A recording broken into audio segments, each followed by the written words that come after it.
বড়দিনে হঠাৎ করে আফ্রিকার দেশ নাইজেরিয়ায় হামলা চালায় যুক্তরাষ্ট্র। সামাজিক যোগাযোগ মাধ্যমে বিষয়টি নিশ্চিত করেছেন মার্কিন প্রেসিডেন্ট ডোনাল্ড ট্রাম্প। তবে প্রশ্ন হল, ট্রাম্প কেন এই হামলার নির্দেশ দিলেন? সত্যিই কি নাইজেরিয়ায় খ্রিস্টানদের উপর ভয়াবহ নির্যাতন চলছে, নাকি এর পেছনে রয়েছে রাজনৈতিক কোনো চাল? বুধবার সন্ধ্যায় নাইজেরিয়ার উত্তর পূর্বাঞ্চলীয় বর্নো অঙ্গরাজ্যের একটি জনাকীর্ণ মসজিদে ভয়াবহ বোমা বিস্ফোরণে নিহত হয়েছেন ৫ জন। এ ঘটনায় আহত হয়েছেন ৩৫ জনেরও বেশি মানুষ। এর আগেও মসজিদ ও জনসমাগম স্থলে আত্মঘাতী হামলা চালিয়েছে সহিংস গোষ্ঠী। হামলার জেরে নিরাপত্তা জোরদার করা হলেও নাইজেরিয়ার উত্তর পূর্বাঞ্চলে বেসামরিকদের উপর বিচ্ছিন্ন হামলা পুরোপুরি ঠেকানো যায়নি। এ ঘটনার পরদিনই দেশটির একাধিক স্থানে হামলা চালানোর কথা জানান যুক্তরাষ্ট্রের প্রেসিডেন্ট ডোনাল্ড ট্রাম্প। সামাজিক যোগাযোগ মাধ্যম ট্রুথ সোশ্যালে দেয়া এক পোস্টে ট্রাম্প লেখেন, নাইজেরিয়ার উত্তরাঞ্চলে আইএস সন্ত্রাসীদের বিরুদ্ধে তার নির্দেশে একটি শক্তিশালী ও প্রাণঘাতী হামলা চালানো হয়েছে। ট্রাম্পের দাবি, এই জঙ্গিরা নির্দোষ খ্রিস্টানদের নির্মমভাবে হত্যা করছে। এমন হত্যাকাণ্ড নাকি শতাব্দীতেও দেখা যায়নি। এই হামলা চালানো হয় বড়দিনের সময়। এতে এই বিষয়টি আরও বেশি আলোচনায় আসে। মূলত নাইজেরিয়ায় খ্রিস্টান সম্প্রদায়ের উপর নির্যাতন বন্ধ করতে দেশটির সরকার ব্যর্থ হচ্ছে, এমন অভিযোগের কারণেই ট্রাম্পের এই পদক্ষেপ।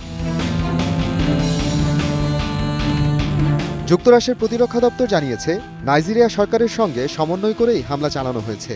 নাইজেরিয়ার পররাষ্ট্র মন্ত্রণালয়ও জানায়, গোয়েন্দা তথ্য আদান প্রদান এবং যৌথ পরিকল্পনার মাধ্যমেই এই অভিযান করা হয়েছে। হামলা করা হয় মূলত দেশটির উত্তরাঞ্চলে, বিশেষ করে সোকোটো রাজ্যে।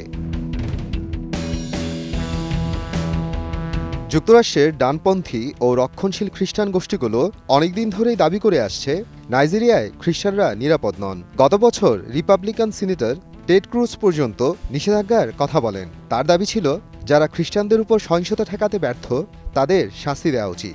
এই ইস্যু ট্রাম্পের সমর্থকদের কাছেও খুব আবেগের জায়গা, বিশেষ করে এভাঞ্জেলিক্যাল খ্রিস্টানদের কাছে। এই গোষ্ঠী ট্রাম্পের বড় ভোট ব্যাংক।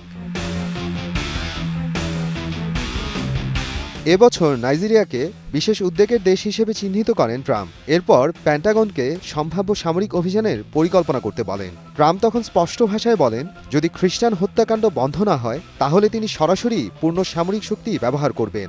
এটাই ছিল বড় সতর্ক সংকেত। নাইজেরিয়া সরকার বলছে, এখানে শুধু খ্রিস্টানরাই নয়, মুসলিম সহ সব ধর্মের মানুষই সহিংসতার শিকার। নাইজেরিয়া একটি ধর্মনিরপেক্ষ দেশ। এখানে মুসলিম প্রায় 53%, খ্রিস্টান প্রায় 45%। বিশ্লেষকদের মতে সব সহিংসতা শুধু ধর্মীয় কারণে হচ্ছে, এটি পুরো সত্য নয়। একটি বড় কারণ হলো কৃষক আর যাযাবর পশুপালকদের সংঘাত। পশুপালকদের বড় অংশ মুসলিম আর কৃষকদের বড় অংশ খ্রিস্টান। জমি আর পানির দখল নিয়ে সংঘাত হয়।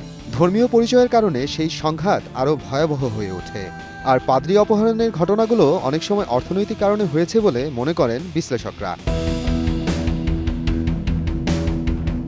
নাইজেরিয়ার প্রেসিডেন্ট বোলা তিনুবু স্পষ্ট করে বলেছেন, নাইজেরিয়াকে ধর্মীয় অসহিষ্ণু দেশ বলা বাস্তবতার প্রতিফলন নয়। তার ভাষায়, ধর্মীয় স্বাধীনতা ও সহনশীলতা নাইজেরিয়ার সাংবিধানিক ভিত্তি। সরকার বলছে, সন্ত্রাসবাদ যেই করুক, খ্রিস্টান, মুসলিম বা অন্য কেউ, সব ধরনের সহিংসতার বিরুদ্ধেই রয়েছে তারা। ২০০৯ সাল থেকে নাইজেরিয়ার উত্তর পূর্বাঞ্চলে বোকো হারাম ও আইএসের মতো গোষ্ঠীগুলো সক্রিয়। হাজার হাজার মানুষ নিহত হয়েছে, লাখ লাখ মানুষ ঘরছাড়া হয়েছে। শুধু বড়দিনের আগের রাতেই একটি মসজিদে আত্মঘাতী হামলায় মারা গিয়েছে অনেক মানুষ।